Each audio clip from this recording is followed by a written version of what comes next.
So, where can we find the wolf in human behavior? Where do we find this person? Where can we identify? How can we figure out who this predator is that is in our lives?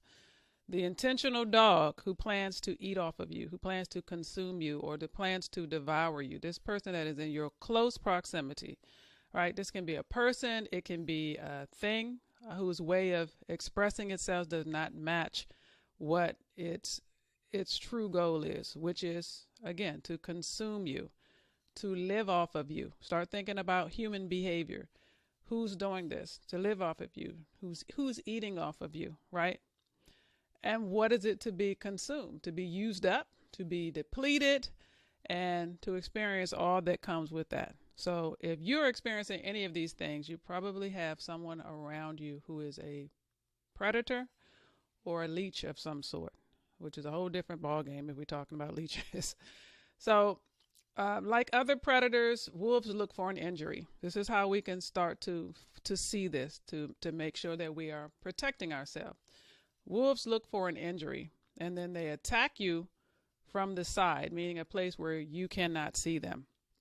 So the primary, and by the way, wolves are usually night hunters, right? Night has to do with ignorance, has to do with not knowing. Okay, someone attacking you due to your ignorance of something or you being unaware of something. We'll put it like that. But the primary reason for a wolf attack is that you're alone or functioning as an individual without protection, without the protection of a group, without the protection of a family, even though you may have one. And the second reason is that you have possessions or you have something of value that a person who is a predator wants. Okay. Again, the primary reason for wolf attacks, okay, you can look at the metaphor, you can look at it physically. A real wolf is that you are alone, functioning as an individual, and that you have possessions or something that a predator wants. So where do we see this today? We see it with women all the time. People that are eating off of women. Your modern day pimps, we could call them. We have sex traffickers in the United States of America is completely out of control. They're completely out of control. Sex trafficking is completely out of control in this country. And normally these are young girls who they're not close with their families, or they're rebellious, or they're having some family issues. Predators look for these kind of things. This is the injury. This is the injury that the predator can smell from a mile away. So they're actually looking for your young daughter, but nowadays your young boy, your young men who are alone, who are having a problem with melding with their group, which is their family or in their community or in their religious space. What is the possession? Well, the body. The body is the possession.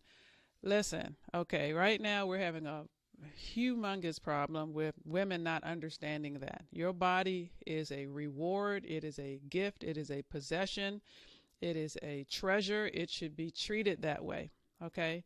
So I don't know why we don't think that there are people out here looking at that as if it is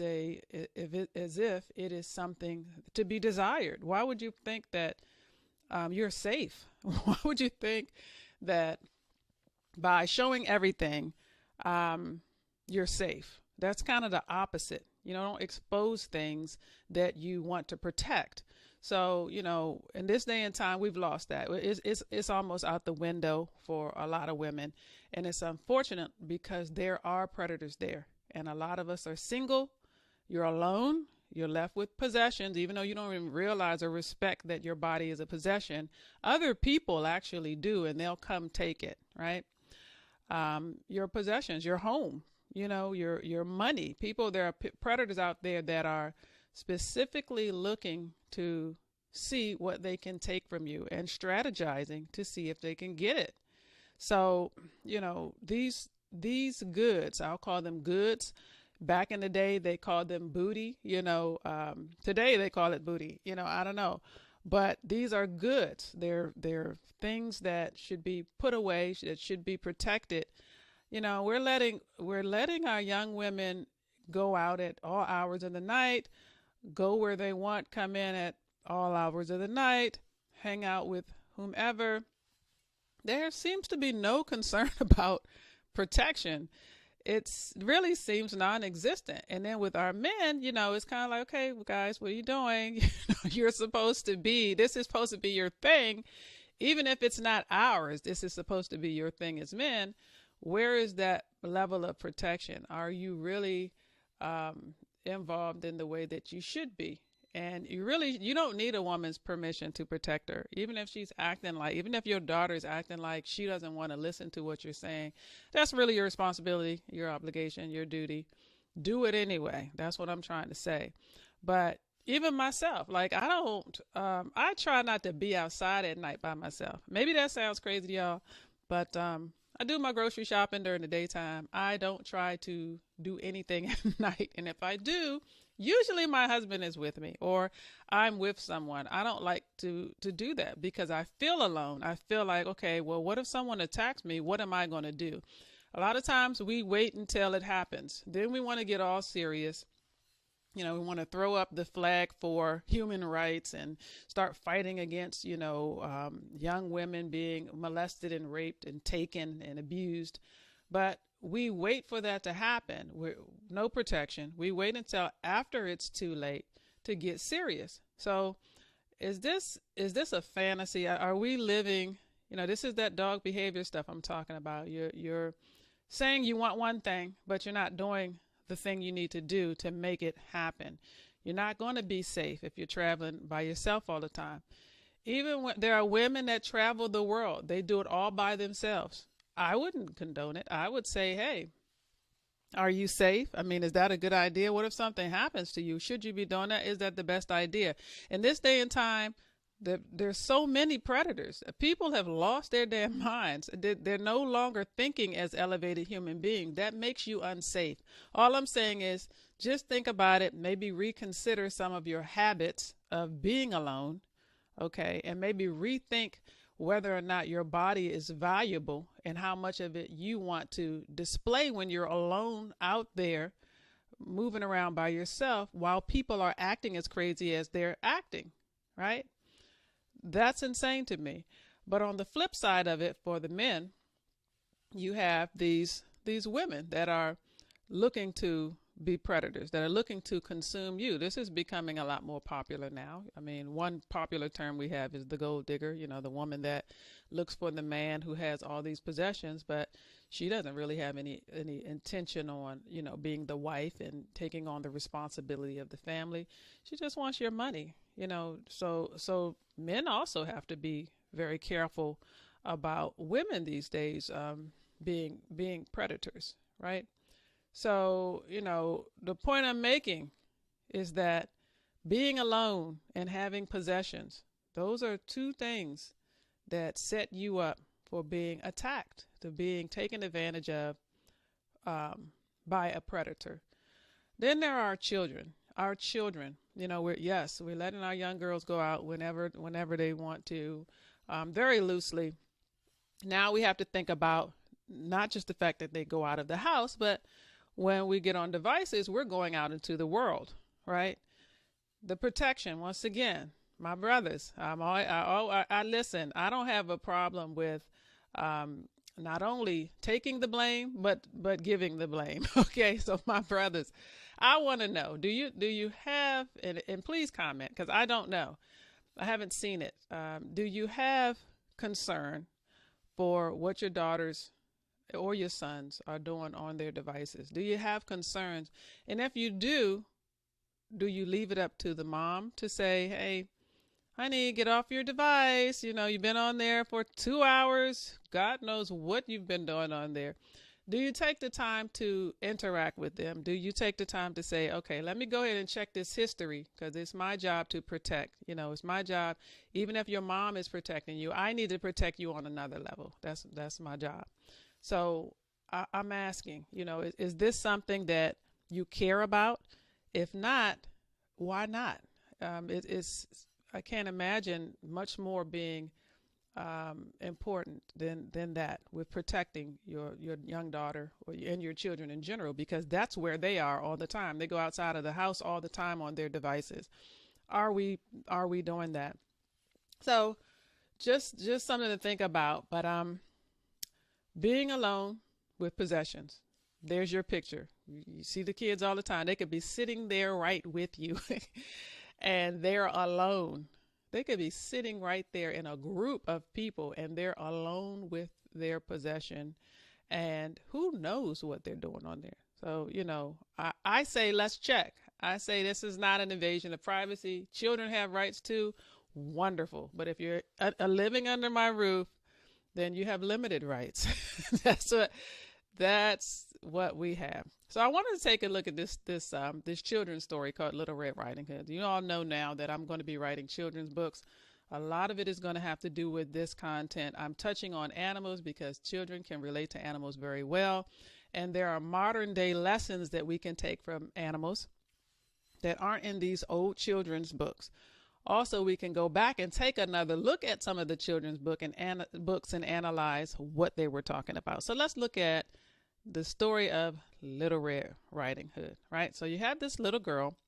She's alone in the woods, right?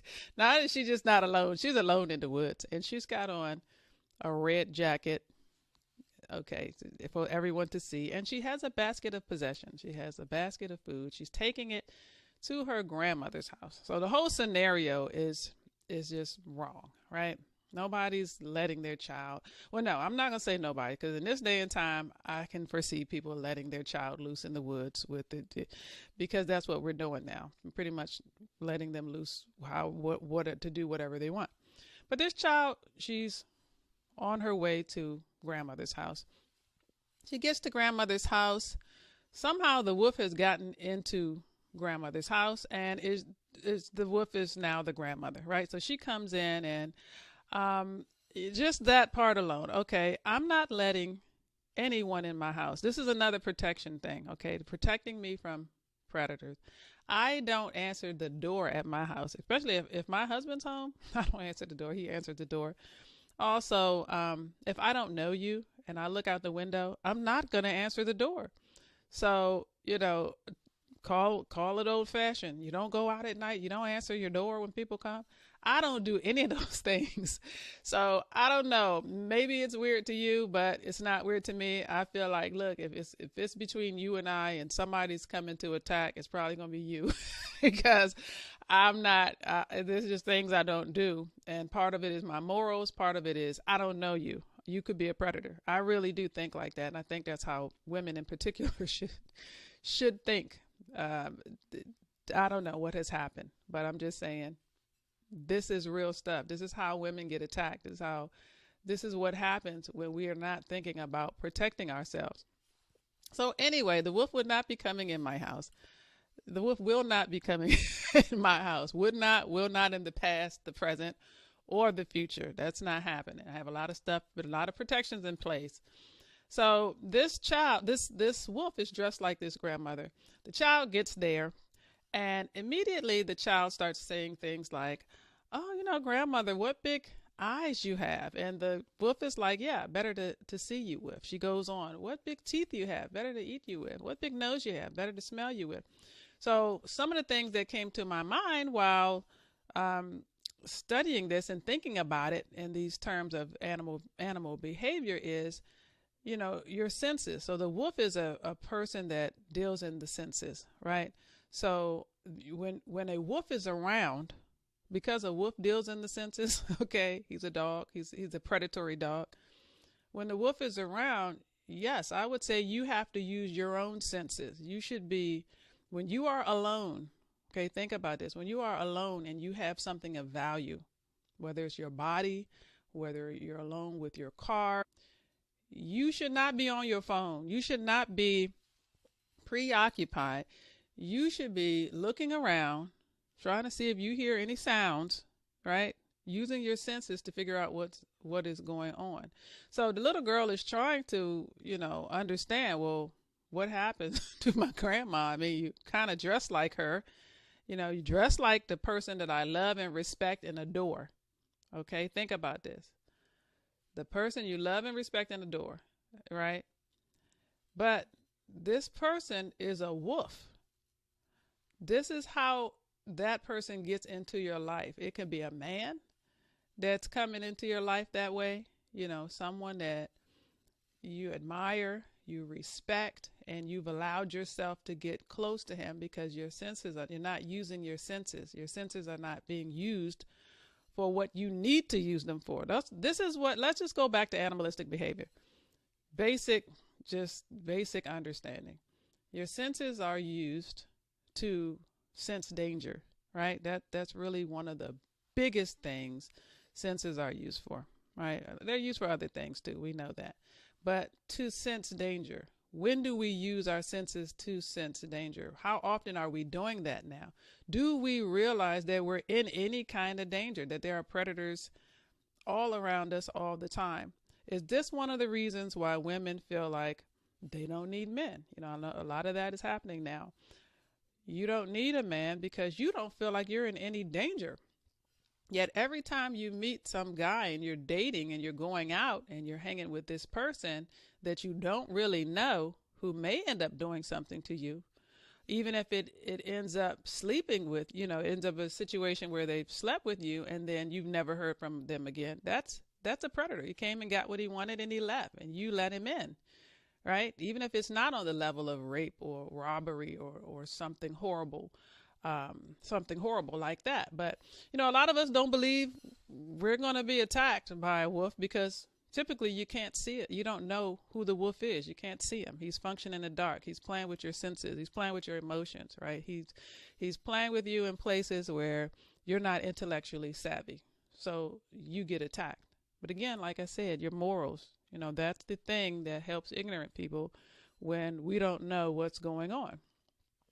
So unlike the predatory bird, that's a whole nother, hopefully one day we'll get to that.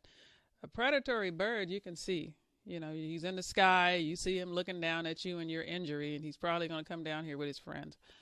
But the wolf, you can't see him, right? And this is why we really need to be able to identify dog behavior, right? I started with the dog because I knew it was the one people were going to be most sensitive to because so many of us have these behaviors. We don't like to hear about it. I understand that. I even had someone say to me, well, maybe you shouldn't talk about the dog so much.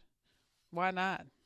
Why is it bothering you that much? If I say people, expressing themselves in ways that don't match their reality, people showing up as someone else, and that's a dominant characteristic today in society, why does that bother you so much? If anything, you should be thinking about it like, is there a point? Is this true? Where am I seeing it? Where do I see this in everyday life so that maybe we can, all be thinking about it and do something about it. But what I want you to take away from this conversation is that we are surrounded by people who are not elevated in their character.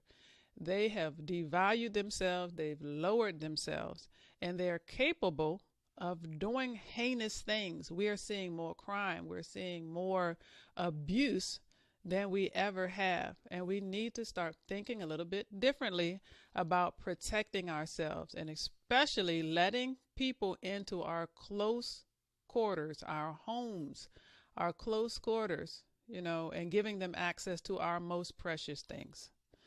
Don't forget to subscribe, share, leave a comment for me. I love to get the comments. I love to talk about them. And I'll see you at the next episode.